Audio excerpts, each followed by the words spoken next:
Thank you. Right, thank you, and kia ora. Thanks to those of you joining.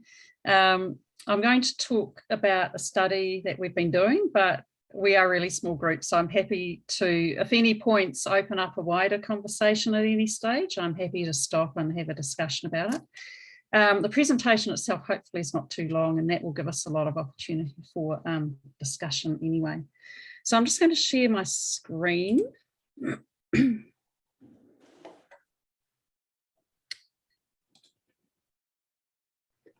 And this work has been done in conjunction with a couple of colleagues at Otago. So Kim Brown works with me in the Graduate Research School, and then Claire Cameron is in our Biostatistics Centre. And we have actually just submitted a paper on this, and the paper has wider authorship too, because a couple of, actually 3 other deans of graduate research schools in New Zealand were involved in the study and providing feedback on the paper. So I always like to just try and orient people to exactly where we are and what we're talking about in terms of New Zealand. So, and it's been quite an interesting time, obviously, with the pandemic, because I guess for the first time, being a small isolated country has had its benefits in terms of COVID. So we were able to close our borders pretty quickly. So the main gateway to New Zealand is up in Auckland in the North Island here under that sort of black star. And that's our main international airport. We do have international flights also come into Wellington and Christchurch, and just from Australia into Dunedin and Queenstown. But most of our traffic would come through Auckland, which meant that as the pandemic started progressing, we could pretty effectively close the border and restrict flights into the country. So this study actually involves 6 of the 8 universities in New Zealand. So we only have 8 universities here. They're all publicly funded, and there were 6 of them involved in the study. So the ones that were involved, there was Auckland University of Technology, but not Auckland University. So Auckland University of Technology, we had Waikato University, which is in Hamilton, Massey University, whose main campus is in Palmerston North, Victoria University of Wellington, Canterbury University in Christchurch, and of course where I am, University of Otago down in Dunedin. So the province of Otago here, the old Lord of the Rings country, and you can see those participating universities. Just a little bit about locally here in Dunedin. So we'd know Dunedin literally translates as Edinburgh of the South. So the first white settlers were Scottish. And if anyone's been to Edinburgh, we have the same street plans. So you can find your way around in Edinburgh, you can find your way around in Dunedin. We even have a castle, but not as spectacular as Edinburgh's castle. And this is a photo of the main campus here, the clock tower. So we're well known for the Victorian architecture throughout the town, but also wildlife. So Dunedin is located in a lovely harbour with an adjacent peninsula with some really rich wildlife. And then Otago itself is New Zealand's oldest university. We're research intensive, but also known for excellence in teaching. We're seen as a sort of a residential university. And so our first year cohort, 80% of our students would come from outside Dunedin. So Dunedin itself only has about 120,000 people. So we attract students from all over New Zealand, which is a particular challenge when there's a pandemic happening, it has to be said. We have about 1,600 doctoral candidates, and about 50% of those would be international. And this is quite common with the other New Zealand universities, about 50% would be international. And this was because of a government policy back in 2006, which allowed international PhD students to pay domestic fees. So as long as they're studying within New Zealand, they can pay domestic fees, and then they would also get some post-study work visas to allow them to work in New Zealand for a couple of years at least. And that resulted in quite a sharp increase in the number of internationals coming into New Zealand to do doctoral study. And we've got a really high QS rating. Just a little bit about doctoral study here. So we use the sort of the British system, whereby it's a research only degree. So it tends to be 3 to 4 years of supervised research. No required coursework. There may be a couple of courses that students will take, but generally it's just research. So they can expect to graduate in 3 to 4 years. In terms of the origin of the study, late last year, one of the ministries, the Ministry for Business, Innovation and Employment, was really wanting to know what was happening to our doctoral graduates. So were there any, was it impacting where our students were going? And actually we have a complete lack of data anyway. I think universities do collect their own data through graduate opinion surveys, but nationally we don't have very good tracking at all of where doctoral graduates go. I think that's going to change quite soon, but at the moment we don't. And also we, particularly in my role as Dean and doing workshops with students, we were hearing a lot of anxiety about the job situation and career options. So we wanted to find out what was happening. In terms of past research, obviously because the pandemic is such a recent thing, there's not much literature and quite a bit of it is more opinion-based. There's not many empirical studies yet.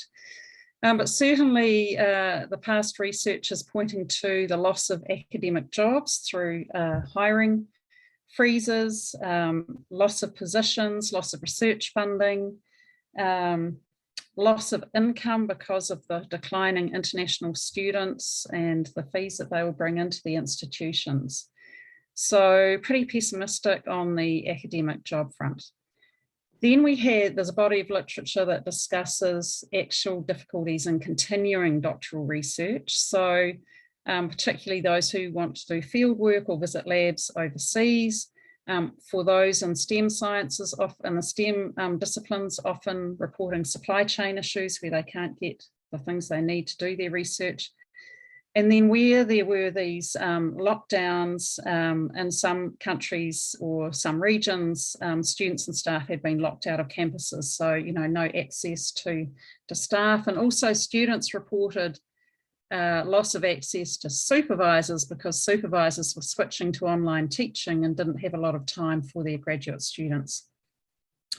And alongside this were these reports of anxiety and fear around job prospects. So, and of particular note was a survey done by Nature. So Woolston reports on this. Last year, they did a survey of postdocs in STEM globally, with nearly 8,000 responses. And they found that 61% were worried about those negative impacts of COVID on their careers, and another 25% were uncertain if COVID would have an impact. And they also reported 13% losing a job offer because of COVID, and another 21% weren't sure if that was the case, but thought it might be. But it's not all bad. I think some of the positive aspects that there are now more accessible conferences and engaging with audiences internationally. I mean, one could say this is an example, but actually it's not, because when Anne set this up a few years ago, it was pre-COVID, and we still had the likes of our international overseas people being able to join before COVID. But what I've noticed with my professional societies is that we have more regular online forums where people can present research. So, for example, there's an international doctoral education research network. They used to only meet in person sort of once every 1 or 2 years at a particular conference, and a lot of those researchers couldn't get to that conference. Now we have regular sort of every 3 months an online forum where some of those researchers are present, 2 or 3 researchers will present to those online forums quite regularly, and people can zoom in from all over the world. Also, Pereira et al., they were a group of chemists talking about COVID impacts, and they talked about actually there's a whole lot of opportunities now in a flourishing biopharma industry. So this diagram comes from them. So you can see the academic side. Yes, there was a hiring freeze, postdoc positions impacted, and some positive and negative impacts on productivity. I think where the positive comes, excuse me, was where people were working in vaccine areas. So certainly the profile of our university has been hugely raised because we're very strong on health science, and a lot of our top medical people and medical researchers have been leading right at the forefront in the news almost daily about the pandemic. So it's created a lot of interest and opportunities for students there. And then in industry, of course, depending on the industry, in that biopharma realm, really actively hiring more job opportunities. So although things are quite unpredictable, they did point out the need, though, for networking and to create those relationships, and they recognised that a lot of PhD students will not realise the opportunities beyond academia. So that's sort of a bit of background research. Sorry about that, I've got a tickle in the throat. What was the pandemic situation here in New Zealand? So we had our first case in February last year, and then we closed the borders to nearly all foreigners in March last year.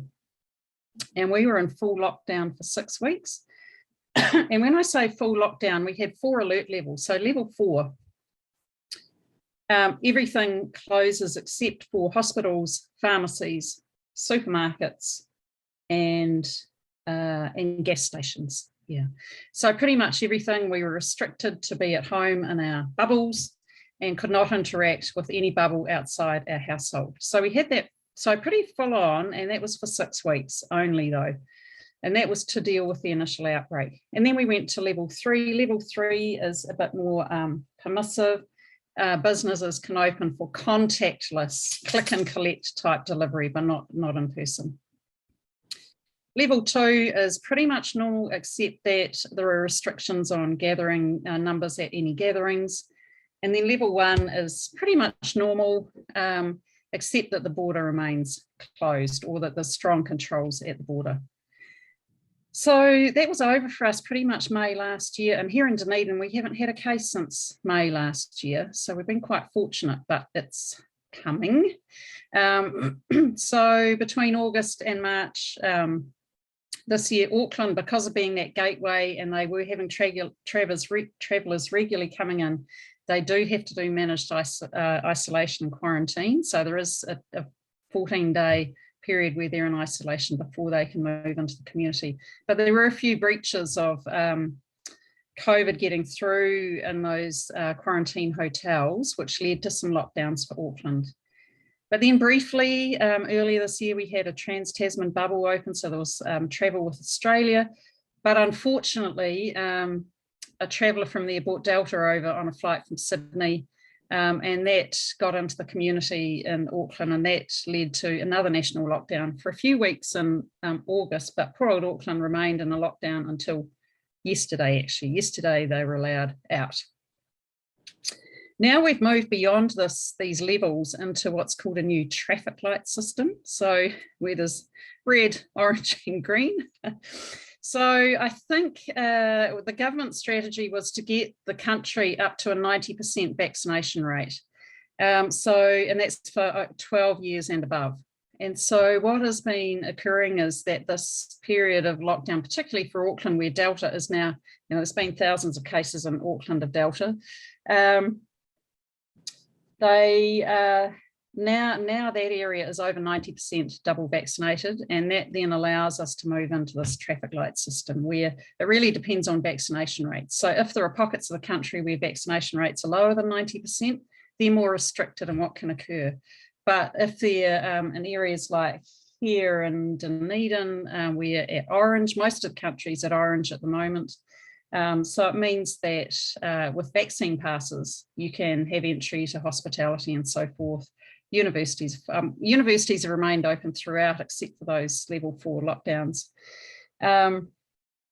So yeah, the upshot of all, and then the good news is our border is starting to open finally. So in January, it will be more open for returning Kiwis, because we've had about 30,000 New Zealanders overseas who were struggling to get the quarantine spots in hotels. So the bottleneck has been those quarantine hotels, and they can't get into the country.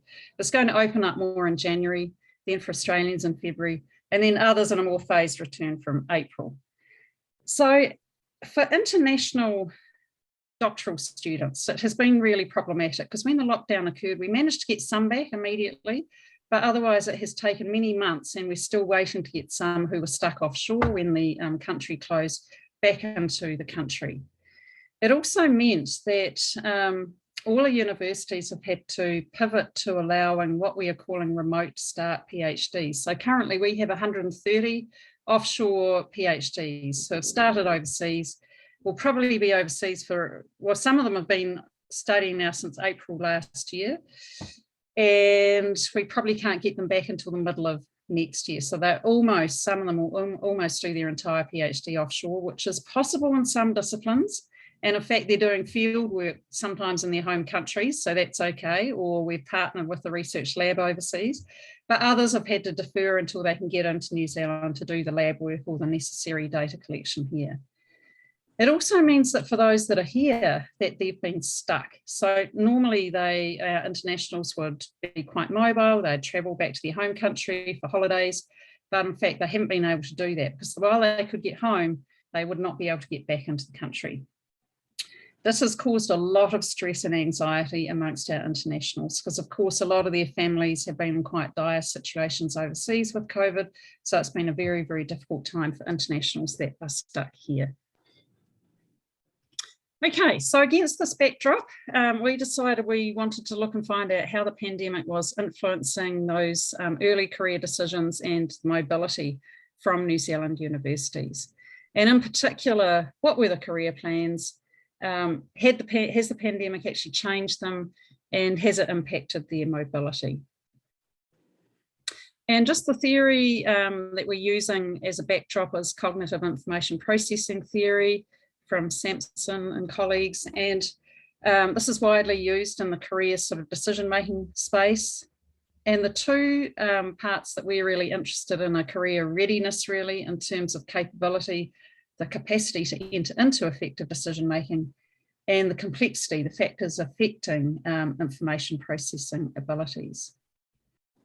So what did we do? We did a survey, and in the survey, it's quite a short survey because we wanted to try and get good uptake. We are hoping to follow up with more, we plan to follow up quite soon with more extensive surveys.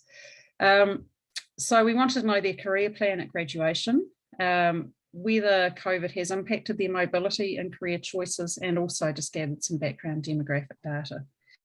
6 of the universities came on board, so that's 6 out of our 8 universities, which was great. The survey was sent to nearly 1,800 graduates, and we got 408 complete responses. So only 23% response rate, but survey with alumni is really difficult because we may not have the right contact addresses. So it's quite hard for this particular population to get good uptake. We did have a good mix of domestic and international. Domestics at 58%, probably slightly overrepresented. We would expect that to be about 50, and international graduates 42. And then females 57%, males 43, and 1% other. Less than 1% other. So if we get into some of the findings, so there's the age profile, and as we might expect for a doctoral cohort, particularly when they're graduating, that the mode is really sitting in the 30 to 39 year slot, and internationals in particular. We do see some of the domestic ones. We get that group who will come through straight from honours or master study into the PhD and be graduating before they're 30, but usually it's this 30 to 39 or 40 to 49 year cohort. We had asked them if pre-COVID, did they have a career plan? And we were quite encouraged to hear that 83% actually did have a career plan. And the most common career aspirations, though, were, I think, quite surprisingly for us, still academia. Because certainly when we talk to our own students at Otago, we kind of find these days about a 50-50 split between academic positions or industry, business, or government.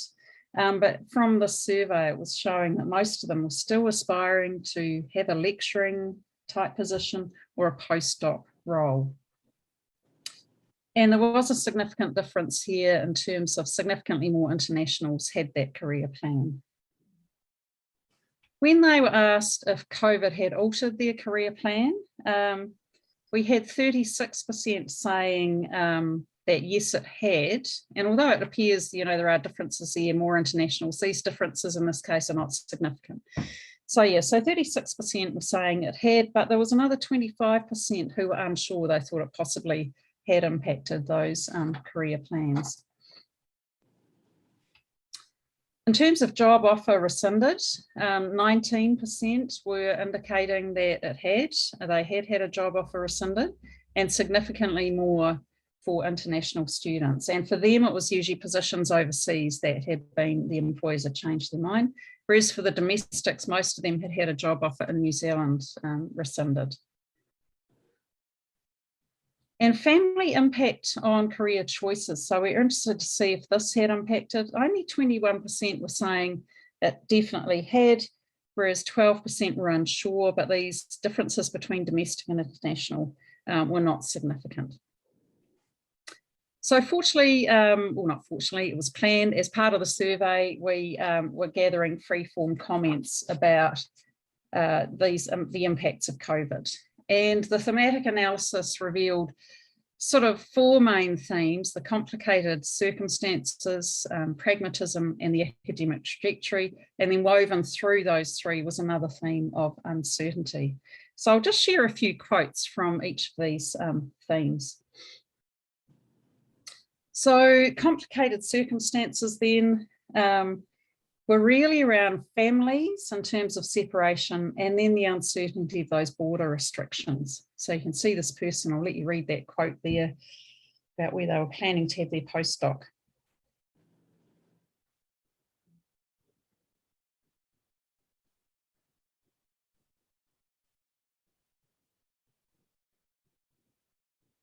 And it has been very hard with the visas. So we have had families separated. I think there were a few cases early on where maybe if a mother or a father had a young child and the partner was in New Zealand, they could get them in. But if it's sort of older children, it's been quite difficult. A lot of families have been separated now for some time. So that was an international person. And then here's an interesting domestic example, and I gather this is happening in the States as well. So for this person, they're reporting that their 3 adult children and a partner moved home, and that was impacting the career choices. So this is sort of the boomeranging effect, where adult children return home. And I gather that there's been a Pew Center report in the US that has had a Pew Research Center that has also talked about this. So just the complications when unexpectedly, I think a lot of us hope that when our children go overseas, maybe they're going to stay there. When they come back, they'll be quite independent. But what has been happening in this pandemic, they've come home. And of course, career choices for them when they get home might have initially been quite restricted. So sort of stuck at home, dependent on the parents for that support. It's quite interesting because my niece has come back from Hong Kong with her fiance and daughter, and they arrived back into Auckland in September, and of course Auckland have been on lockdown since then, so they came out of their quarantine hotel to see my brother and his wife, who were absolutely delighted because there was a new grandchild they hadn't met, and they were delighted. But because of the lockdown situation in Auckland, they couldn't, Lucy, my niece, and her partner Ryan, couldn't even open a bank account because you have to be there in person to open a bank account. So they literally were absolutely stuck with my brother. I mean, fortunately, they were in a situation where they could cope with it, but there will be other families, households where it would have been really quite a strain, I think. Then the second theme was really about pragmatism, and it was really driven by a need for financial security and forcing people into choices they might not have otherwise made. So we can see here this first quote is about starting a business. They were offered jobs outside, but they were lower pay. So then they were going to use their thesis to design new products. And actually, I see that as a good outcome, actually moving into that entrepreneurial space. And then the other one is extremely hard for an international student to get a graduate job now. and so they're having to take what will be quite low paid work as an aged care support worker. Whereas this other one has decided retraining, so that, having done their PhD, they've just enrolled and are going to do a master's in nursing. Want to be in that health profession, gain essential health skills, and COVID has shown them that a career in health is solid, and that's definitely the case. We have an absolute shortage of nurses here. This one was talking about should have found a teaching position, but they decided to take online courses to upskill. Even met a career consultant who chose to take an online short course certificate in education integration. So it was very different. And for this person, not a positive thing. So sometimes I was demotivated and want to actually forget about the PhD degree. And we do hear of people who will take off PhD qualification off their transcripts in order to try and get some jobs. Although the flip side, I had a wonderful example recently. Somebody who was doing some research work for me had applied for a job in a local government organisation. They were seeking a data ninja, I think they wanted, to work with manipulating data and information. And she wrote to them and said, well, you're not going to get a data ninja, but you're going to get a samurai with a sharpened sword through 10 years of, working in research. And they absolutely loved it. I mean, it was just perfectly hit the pitch, and they'd never considered taking on a PhD until they saw the opportunities that this person could offer them. So there were some more positive things. So for this person, they had initially wanted to become an academic, but then they decided there was an opportunity there for being an educational specialist in a development organisation. And so they're finding the pay, the benefits, and the work-life balance far better than they would have had in any university. So for them, it's been a silver lining in terms of changing that career trajectory. But there were quite a lot who were still seeking their academic trajectory, and they were reporting a loss of research funding and not many positions being available. And then also part of the New Zealand situation is if there's somebody domestically who can do the position, then you're supposed to offer it to them first. And then there's the problem about New Zealand universities being scarce in cash. This was even before the pandemic. We were always quite a low, I think in the OECD, we have one of the lowest rates of investment into higher education. And then the visa status here for the family is uncertain, and that is leading to stress for this person. And this one here is a domestic student who's really just talking about the pandemic has exacerbated really what was already quite a dire situation anyway. So we have very few postdocs in New Zealand anyway. So this one's saying, more postdoc positions is essential, not just for them. There's nowhere near enough postdocs. We're not allowing people to go overseas, which is what we've relied on so far. And also there needs to be some attempt to work out the pathway after postdocs too. And interestingly enough, one of our ministries has got a discussion paper out right now looking at the whole postdoc pathway into research schemes. So it'll be interesting to see what happens in this space. So in terms of discussion, I mean, we found it encouraging that 83% had a pre-COVID career plan. It was, I think that was good to see, but clearly 60% were feeling that it had impacted their career plans, and mostly in a negative way. And that was comparable to the Nature survey. 19% had that job offer rescinded compared to that 13 to 34% in Nature. But is the worry about loss of academic jobs valid? And I mean, I'll be interested here in the discussion what it's like in the States, but we've just had some really interesting research out of Australia. So Inga Mewburn and colleagues have got this group called Post AC, and they've been trawling through job advertisements. They have a quite a clever program that will trawl through job advertisements throughout Australia and look for academic positions and non-academic positions which are seeking highly advanced research skills. And they've actually put out a paper recently, or a blog sort of report recently, which indicates a bounce back of academic jobs in Australia. So yes, it did hit a low last June, I think it was, June last year, but since then it has rebounded almost back to where about 91% of where it was pre-COVID. And so that's actually really encouraging. Certain disciplines have been hit much harder, but most of them are bouncing back. And then in terms of other non-academic careers, that Pereira paper was pointing to the other possibilities, particularly in the biopharma industry. And also Grant's group also were looked at found strong recovery in non-academic jobs, and many who were wanting those strong research skills. And they had done quite a nice analysis of the top skills that employers are seeking, whether it be non-academic or academic, and actually almost a perfect match. The only difference for academia is sort of the teaching and publishing aspects, but otherwise in terms of core transferable skills, they're pretty much the same. And then just some insights from that cognitive information processing theory. You know, there's no doubt that career environment has become more complex. We've got job losses, we've got the concern over future academic positions, travel restrictions, reduced mobility, and family circumstances which are impacting mobility and career choices. So that whole border restrictions has been really complicating factor. So the career readiness is really impacted by those borders, visas, family circumstances.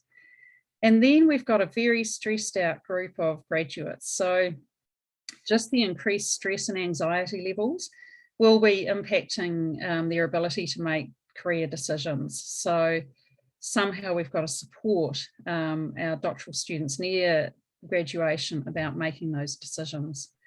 So some of the implications then, you know, PhD training should include transferable skills, especially networking and project management. I think we need to point out that those students who are actually managing to complete a doctorate during a pandemic are no doubt very flexible and highly adaptable and resilient. So, you know, they're all good skills as well that employers will be seeking. But, you know, how well can doctoral graduates articulate their skill set and write the narratives for doing a good selling job to whatever employer they're going, you know, they're going for a position in. So we need to support graduates to make them aware of those skill sets and also the range of jobs available, because I still think there's very little awareness of the possible positions that graduates can go into. And then just that importance of supporting wellbeing in candidates nearing completion. So they are feeling really anxious about this. So just trying to look after them, being empathetic to their situation, particularly internationals who maybe find themselves stuck, and assisting with that career readiness. And as I said, this is sort of the first phase of the data collection. So we're hoping to go back to them quite soon and get a fuller picture of the sort of range of positions they've been in since graduation and how any sort of ongoing impacts of the pandemic. And so there's a couple of slides of references there, but I'm happy if anyone wants to see that, I'm happy to share the presentation. Great, great. Well, thank you very much. Actually, your final comments struck me though as quite similar to the situation of doctoral students generally, in terms of being able to articulate their transferable skills or being fully aware of the opportunities open to them while just finishing a doctorate. Because they have such a, well, I think Berkeley departments, or at least some departments, still cultivate the idea that you are going to be a professor. And it's very difficult to break the mold, even with young faculty, because we're all aware of this circulation amongst the top 20 or so elite doctoral granting institutions.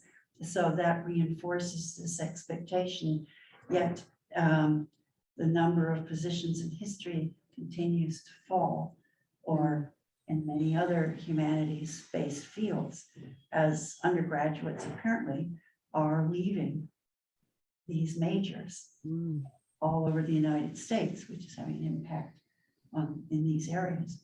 I see David is nodding his head. Yes. But the general consciousness of doctoral students, as doctoral students when they're about to finish, it doesn't sound like their awareness has necessarily shrunk more. I mean, this is also a question about whether it has. It seems as if though COVID and the visible shrinking of certain opportunities is forcing them to think along different lines, as well as really ramping up the stress. Because doctoral students would come into my office and twitch pretty much anyway when they were on the job market. So that seems to remain with us. But do you really notice a difference in either the curtailing of potential opportunities, and also do you notice elevation of stress beyond the pretty formidable stress many doctoral students have anyway? Yeah, so I think definitely because in my role, we run a lot of professional development for doctoral students, and one of the core sort of workshops towards the end of their doctoral study is called To Infinity and Beyond, and it's really focusing on what they need to know at the end and then looking forward into careers. And we've had a lot of feedback through that. I mean, you can see there is that anxiety and that stress, because it particularly a lot of our domestic graduates would be seeking postdocs overseas or positions overseas, and there's sort of a reluctance to travel right now until things sort of settle down. I mean, I think hopefully next year they will be more able to travel, but certainly had they left New Zealand last year, as Kiwis, they could have come back, but not necessarily, just because of the blockage with the quarantine hotels. So even if they had gone away for a bit, it's unlikely they would have been lucky in the lottery, and it literally is a lottery to get these slots in quarantine. So for the domestics, it's problematic going overseas. And then for the internationals, one of the key attractions of coming to New Zealand was the opportunity to work post-study. There were already quite limited roles there, but I think with the pandemic, we have seen a sort of a contraction of that in New Zealand. I mean, it's interesting that in Australia, it has rebounded. In New Zealand, I'm not sure that it has yet. Certainly hiring freezes still at most of the universities, I think. So whereas Australia, it sounds like there's been a bit of a recovery. I mean, interesting here in New Zealand, our economy is actually pretty good. It hasn't taken much of a hit with COVID, mainly because we've remained pretty much open throughout the whole pandemic, except for Auckland. So we're doing pretty well economy-wise, but the internationals are also thinking, well, if I go back overseas, then I can't get back into New Zealand either. So often what they might do is finish their PhD, go home to their country for a few months, and then come back again for a position. So they have got that. In the past, they've had that ability. Can't do it now. So yeah, very stressed. And I think there are those curtailed opportunities too.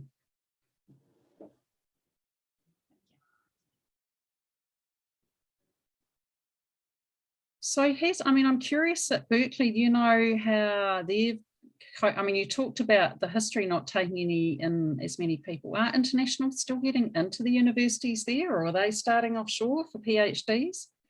They are getting in. The new survey of earned doctorates just came out, and I was fairly surprised that the number of international students had not, at the PhD level, of course, hadn't declined particularly, because they were in the country. Okay. And new people have been accepted. I don't know the data for last year off the top of my head, and I won't quote you anything because I'm sure I'll be wrong. But apart from the fact that you couldn't get here, students had already been accepted. And then the question was, do I come next year? Do I go online? There were a variety of options. And the total number of international students, though, on the campus did not go down. But what I don't know is how on the campus is tabulated. Does that mean the student is enrolled, but may actually be sitting in Portugal? So it's not entirely clear to me. And I do think it probably is a kind of muddled and mixed situation. Yeah. And, you know, we're finding with our 130 offshore starts, for some of them, it's working really well because they've started part-time so that they can keep working to support themselves. And that's going pretty well. They're enjoying it. We've set them up with and peer mentoring groups by time zones. We've tried to sort of look at regions where they're in a similar time zone and connect them with each other, and they would have a more experienced PhD from Otago sort of facilitating those group conversations. So it has forced us to get quite creative, but nevertheless, some of them now are at the stage where they really need to get here, and you know, and it's not going to happen anytime soon. So it's sort of ongoing uncertainty. And I'm aware, I mean, it's interesting seeing NASA in Iran, because one of our students is, he got stuck in Iran when he was on the way back from Canada via Iran back to New Zealand to finish. And he still hasn't managed to get back. In fact, I think he'll probably finish offshore, because he was he was lucky enough to get into, the government have run 3 pilots to bring in international students, so quite specific cohorts and quite rigid criteria.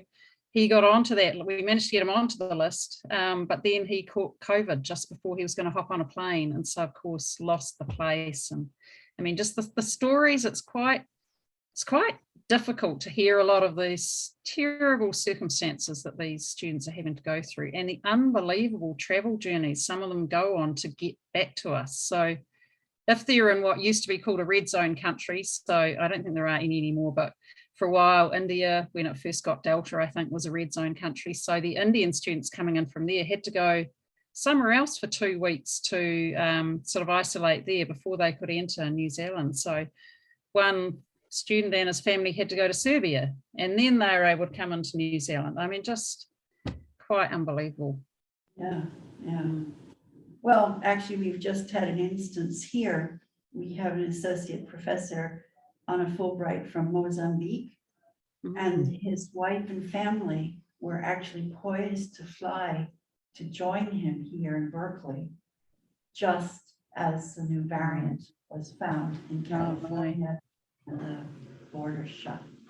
And I mean, another question which is of great interest, the financial impact on them is enormous, because they pay for all the fees, all the testing and other vaccinations.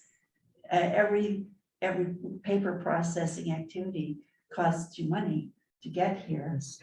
And there they are. And it's not clear that they can use the same paperwork and things for coming back later or coming later. Not to mention, she's a professional and she had closed down her job in Mozambique. I mean, it's just, I mean, that's just one case, but it has so many ramifications for the family. Yes. And so fortunately, we've put in place quite a good student relief fund called Putia Tautoko, and it so it's been available actually for all undergraduates and postgraduates, and the government has put they put a few million into it, into a fund across the universities, but it's a largely donation sponsored sort of fund. But for our graduate students, where these lockdowns have caused delays to their research, delays for them means money, because it's going to be more fees or the scholarship will run out or whatever. So we have been able to give a couple of months scholarship extensions or a couple of months tuition fee waivers and a living cost grant. So quite a few hundred, we're probably about 700 or 800 now of our students will have benefited from that. and it's an ongoing support fund. And also the universities have been paying half the quarantine fees. So initially the quarantine for 2 weeks in a hotel was, I don't know, $3,000 or something, and we were paying $1,500. But then the government increased it to over $5,000, so we had to increase out. But for those with families, we were only paying for the student member.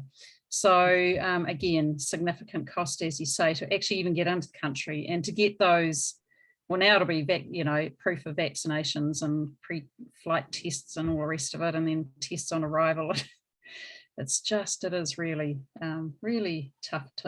Bad time to be doing doctoral study, I think. Yeah, that's for sure. Yeah. What's the situation like in Iran, Nessa, around for doctoral students? Well, here, of course, I didn't see any type of research or a survey done on in this area, and we have, of course, international students as well, but less than the number you mentioned in New Zealand. But when I just talked to my PhD students, they had, this COVID had a negative effect on the choices of the career for the PhD students. And even one of my students quitted the university because of this, crisis. And of course, but this is something which I have just sporadically every now and then I got from my students and my colleagues in the department. They are talking about it, but I didn't see any kind of survey to be done. But I heard that at the level of the ministry, they are doing a survey, and I'm waiting for the result to be published so that we can just be more informed about that. But I think this is a bad experience. All of us had this COVID, and it really has great pressure on the people. And you see, the students are frustrated. Even my BA students, MA students, they are frustrated with this system of virtual learning and teaching, which is very time consuming and which is not, of course, very active in terms of the internet. The students have different financial backgrounds, so they are not, some of them are not able to buy, let's say, devices like a laptop to have a good internet to talk. It has created some sort of bad crisis all over the country, specifically at the level of universities. And the universities are trying to have, the ministry, of course, every now and then they let us know that you should just have a kind of presence teaching and learning. But the families are not ready to send their, let's say, students to the university because it's very dangerous. Though, of course, more than 70% of the people are vaccinated, but still the people are not so much interested in being present in university because they are afraid of, let's say, this, again, crisis. But I think, when I listen to your presentation, I have not done a research, but based on the talk to my students, we had more or less the same situation, in the country. But I'm waiting for the result of that research project to be published, and then we can talk about it better. Anyhow, your presentation was very nice and wonderful. I got that was a research which was with a great number of participants. So I think that is very informative for us, and they have to mention research like that in their own literature review in the Ministry of Education in Iran, in higher education. Right. Thanks for that, Nessa. Yeah. I have a question. Yes, Igor. And Rachel, thank you for a great presentation. I learned a lot. It's always nice to look at different countries and what's going on and see that it's not very different from elsewhere. Lots of similarities. But the question that I think I'm wondering of, like, your presentation in particular, and in my work as well, like this is a question that I am kind of also curious, and maybe I can pick your brain here. So when we discuss the impact of the pandemic, what's the counterfactual? Like, do we know what would have happened with those students if not for the pandemic? And is there any, because we know kind of that, you know, most of those graduate programs, they prepare very poorly for careers outside of academia. And a lot of these programs, they don't care, you know, if students don't have any transferable skills. And students sometimes are, you know, sometimes they report that they're afraid to even mention to the advisors that they are looking for like careers outside of academia, because they fear that this advisors will then spend less time with them and all. So, I mean, to some extent, we knew it before the pandemic as well. Like, the question is, how do you think, like, what are the strategies for us to differentiate the impact of the pandemic and differentiate it from like the bigger picture here in the previous problems that accumulated in graduate education? So, I mean, that's a good question. And I think that we will be able to get some quite good data at an institutional level. I don't know about across New Zealand, because I don't know what other universities do, but certainly for Otago, we run a graduate opinion survey every year to students who have graduated about 18 months earlier.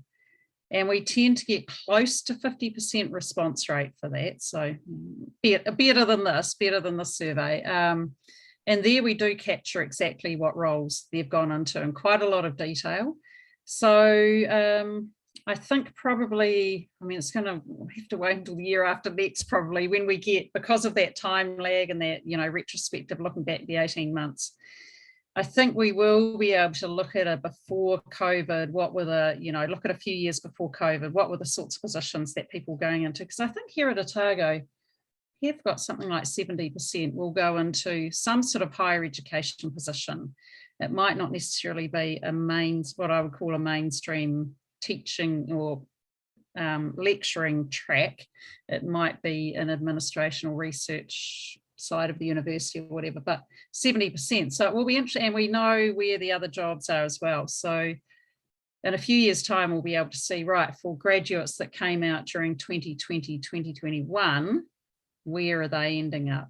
Yeah, and where they're being located. So whether it's within New Zealand or overseas. So I think, but it's going to be a while before we can, I think, get that data that will indicate whether COVID has just exacerbated what was already a difficult job environment. I suspect that's the case, but we won't know for sure for a while. I don't know, what sort of data do you have for the Californian universities?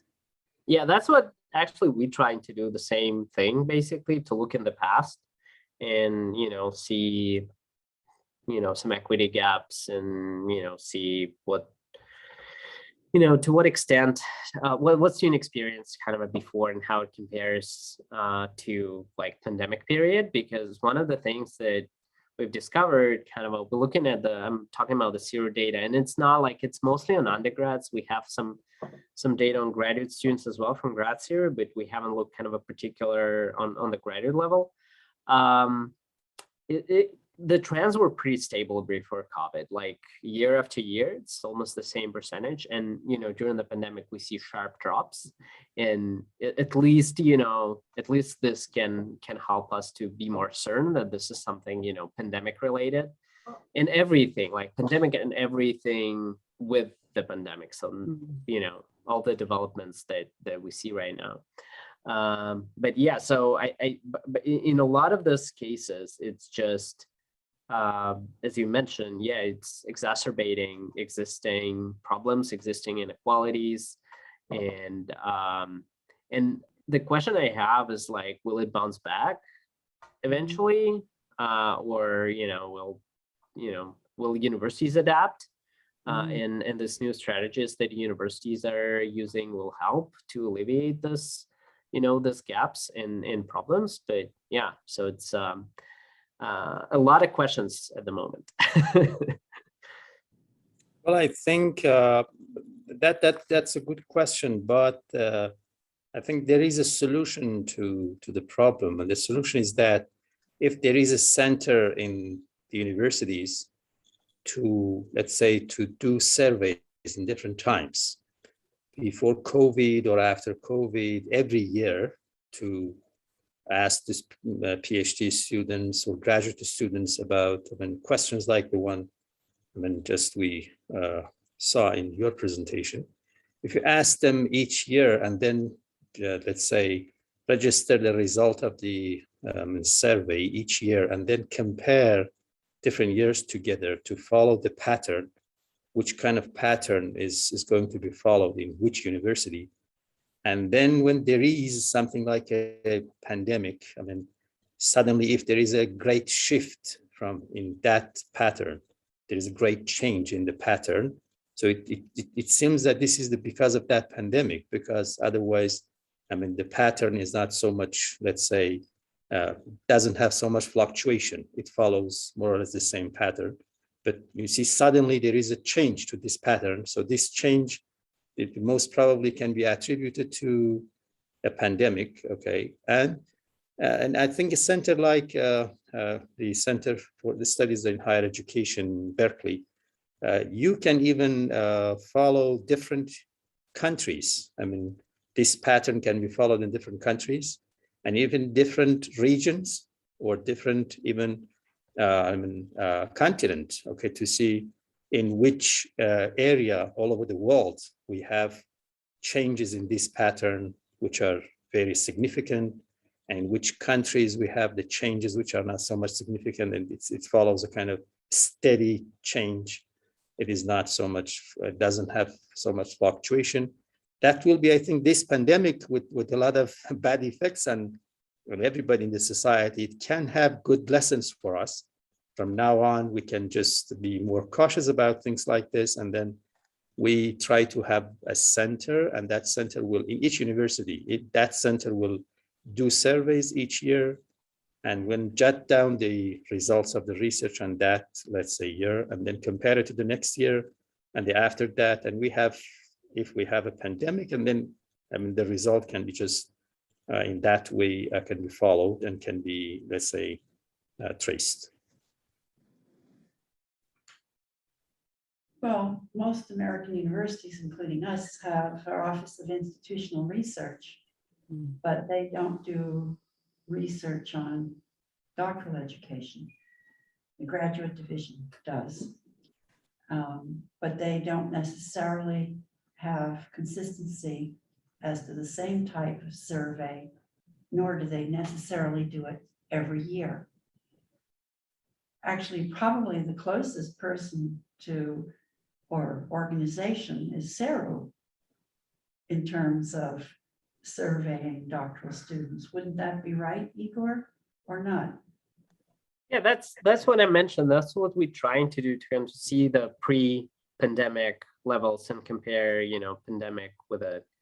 But it's still, there are lots of factors. Like when we say pandemic, it's a lot of different things. It's what universities did, what like the broader picture. In New Zealand for a while didn't have any like significant lockdowns, for example, as opposed to like European countries or US. So it also like there's a different dynamic within countries and across countries, and it's all related, but at the same time independent to some extent. So it's kind of hard to untangle the effects there and attribute them to different things that we're discussing. Like, is it the pandemic related, or is it like,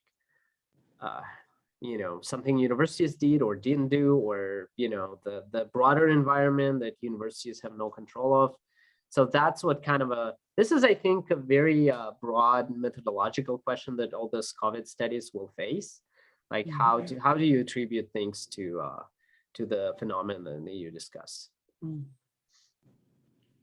That's sort of always a $64 question. Yeah, the Office of Student Research at UC Berkeley administered a survey of graduate student mental health about 20 years ago. And it was, at the time, it was really one of the first ones in the country that have actually addressed the question. Since then, there's been a number of studies of mental health at the system level and at the campus level and other universities around the country. So there may be a body of statistics on graduate student mental health that exists prior to 2020, prior to the pandemic, that might be used as a comparison. It's unlikely to be a sort of a perfect apples to apples comparison because you don't have the same exact measure used before and after. But if you wanted some sort of benchmark or grounding or something like that to get at least get an approximate idea of what Igor was talking about a minute ago, if you can't find that, I can see if I can dig it up. But I was a research subject in that study, so I think I remember where it might be. Yeah, we actually had some pre-pandemic data on graduate student mental health, and we used validated scale, and we used it before the pandemic and during the pandemic, and we see kind of a sharp drop there.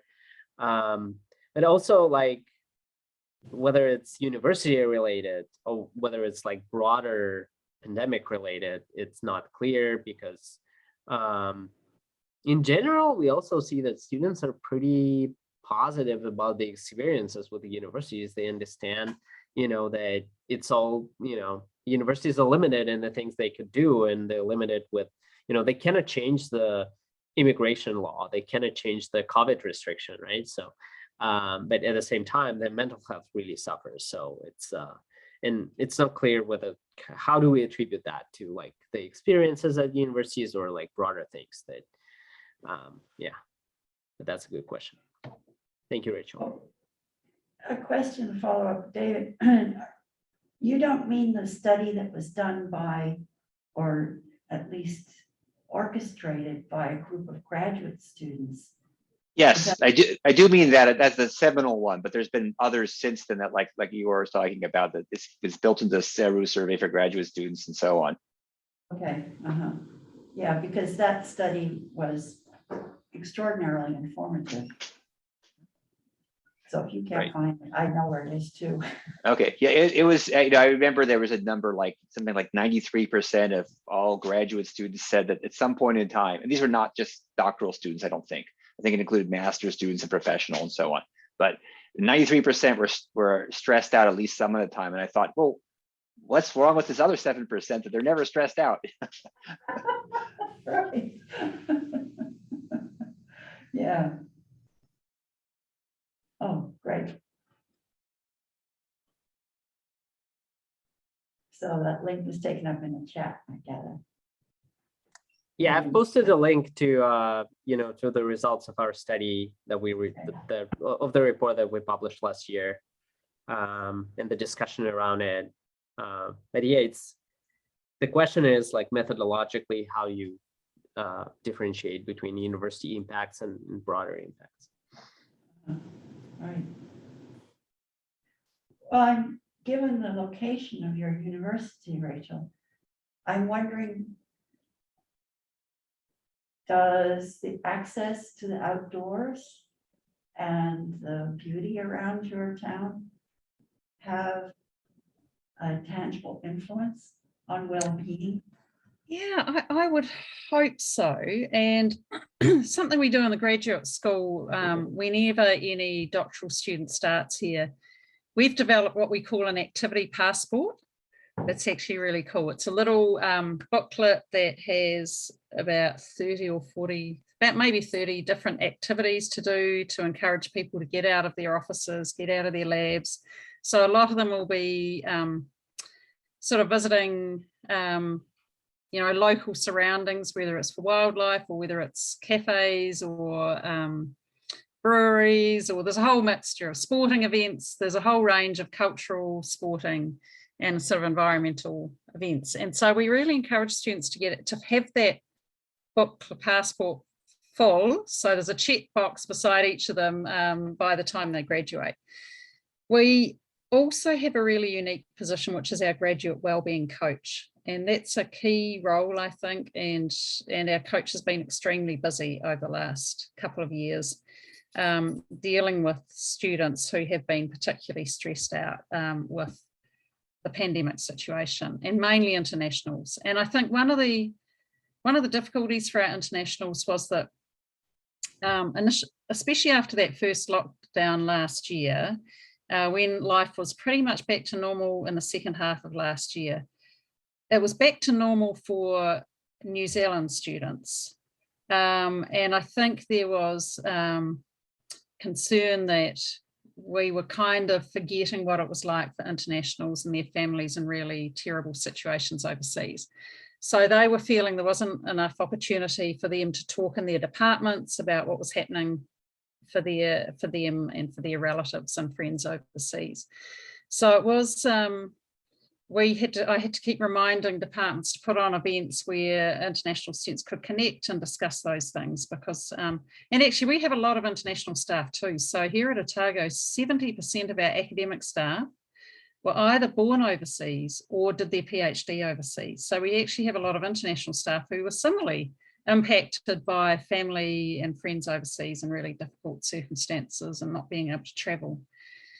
So yes, maybe our environment does help. And the fact that we were free to still, go out and use cafes and everything definitely would have helped the mental health. I think it would have been a whole lot worse if we had had extended lockdown, as we've seen in some other countries. I think that would have made it even worse for our internationals. It was bad enough for internationals who arrived just before lockdown and ended up by themselves in a studio apartment, having not even made those connections first. We only had a handful of people, fortunately, in this situation, but they, it was really difficult for them because they weren't able to make those social connections before going into lockdown. So it was a really difficult time for them. But fortunately, that lockdown wasn't too long.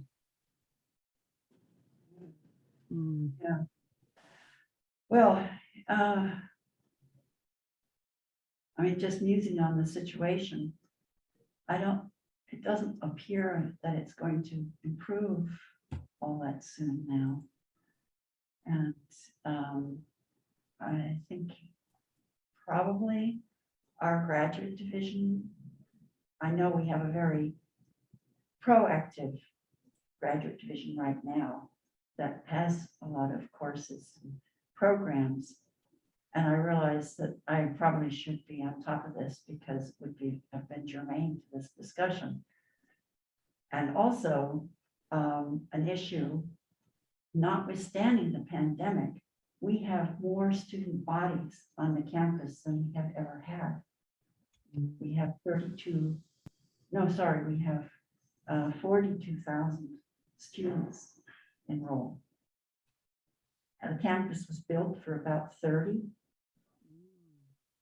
which has meant that housing has been at a premium and a very difficult issue, not least for our visiting scholars who have to find a place.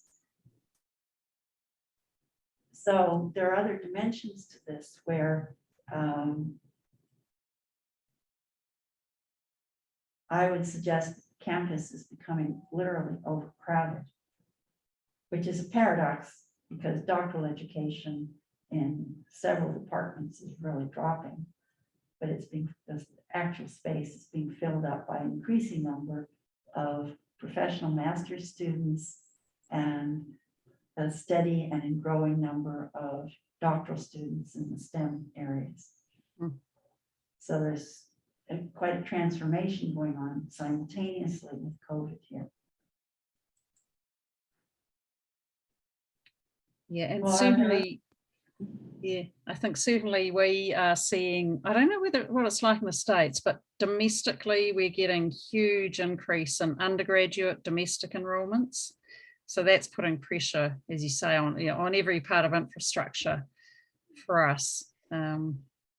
Because I suppose a lot of them some of them would go overseas to do their undergraduate degree, I guess, but then a lot of them are perceiving that the job market is not great. In fact, the job market is booming here and trades are completely booming. But nevertheless, they're coming into higher education, so that's creating pressures. Yeah. Right. Well, I know that one or two of you sitting there know probably the exact figures of the number of applications which Berkeley got for admission as freshmen was over 100,000 for this past fall. Wow. So that has put extraordinary pressure on the institution because parents in California want their kid to go to either Berkeley or UCLA. And the default campus is UC Merced, which undergraduate applicants are not always equally rapturous about.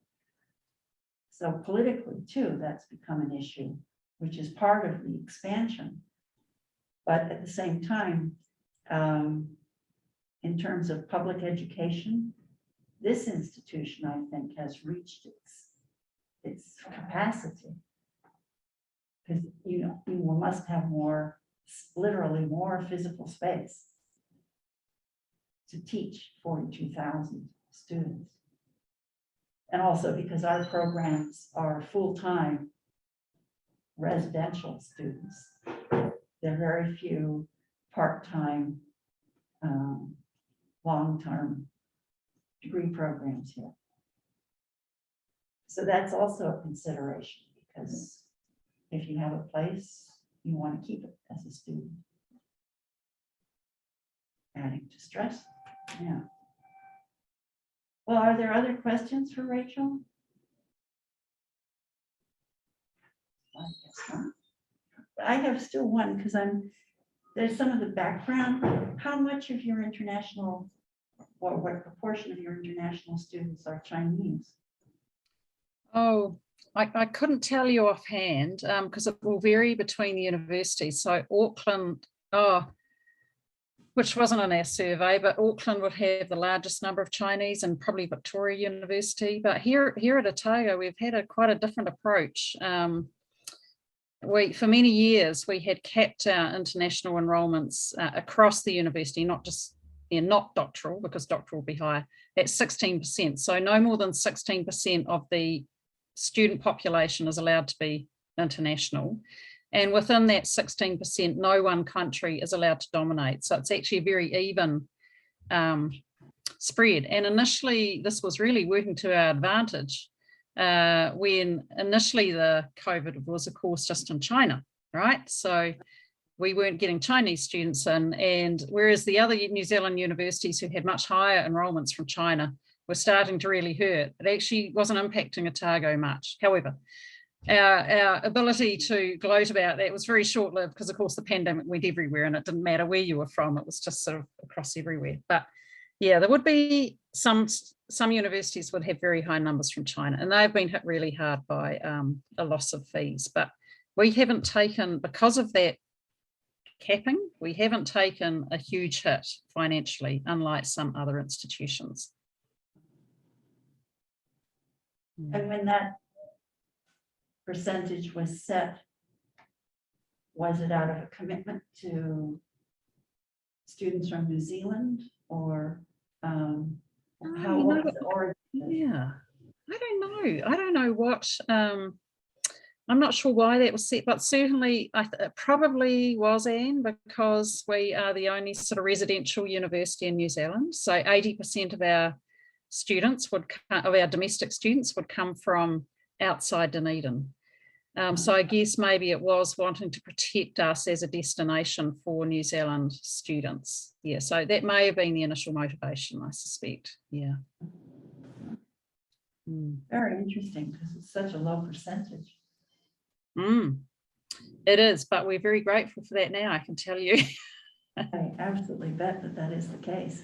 So we haven't had any, touch wood, we haven't had any job losses on my campus. There has been a hiring freeze, but and just actually recently they did call for voluntary redundancy, but we're assured that that will probably be fine. That shouldn't have to go any further than that. And actually the mandatory COVID vaccination thing that is about to hit us, that will deal to a few more staff, I'm sure. We'll see. Right, yeah. Yeah. Well, great. Thank you so much. It was really fascinating. And Yes, I can actually do it. Thank you. Well, thanks for the opportunity, and I hope to keep connecting over summer when I'm home on a weekend, because it was only a 9 o'clock start for me, so summer is better. Then winter becomes a bit more challenging, but the timing's not too bad on a Saturday morning for summer. Yeah. Oh, great. Well, still appreciate you getting up to do it on a Saturday. That's all right. Yeah. Thanks so much. Okay. All right. Nice to see you all. Take care. That was very interesting. Have a Thanks. great Bye. and have a great festive season. Yeah. Oh, right, indeed. Yes. Yeah. So Okay. bye-bye. Bye-bye. Here.